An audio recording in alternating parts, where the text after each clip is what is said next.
दोस्तों, आज की उर्दू डिक्शनरी के लिए मैंने उर्दू के दो अल्फाज लिए हैं। एक है नादार और दूसरा है नादिर। तो आज के इस वीडियो में मैं आपके साथ दोनों अल्फाज की तफसील शेयर कर रही हूँ। तो दोस्तों, सबसे पहले हम जानते हैं कि लफ्ज़ नादार का मतलब क्या होता है। नादार का मतलब होता है गरीब, निर्धन, दरिद्र, कंगाल या दिवालिया। विदाउट पोसेशन, जो हम अंग्रेजी में कहते हैं poor, needy, penniless, insolvent man, pauper और बैंकरप्ट।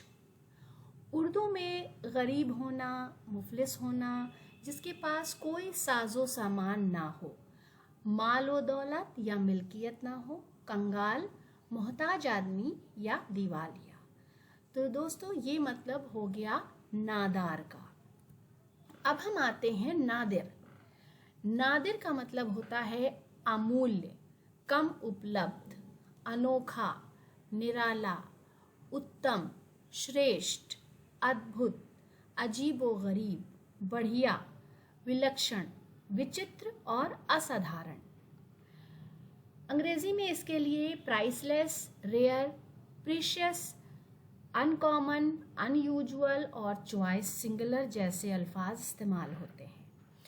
उर्दू में अगर हम इसकी मज़ीद तशरीह करें तो जो बहुत कम पाया जाए, थोड़ा, कलील, कमियाब, नायाब, शाज, उम्दा, आला, बेशकीमती, अनोखा, निराला, अलग और अजीब जैसे अल्फाज इसके लिए मुनासिब होंगे। तो दोस्तों, आज के वीडियो के लिए हमारी ये पेशकश थी। उम्मीद है कि वीडियो आपको पसंद आया होगा। बहुत बहुत शुक्रिया।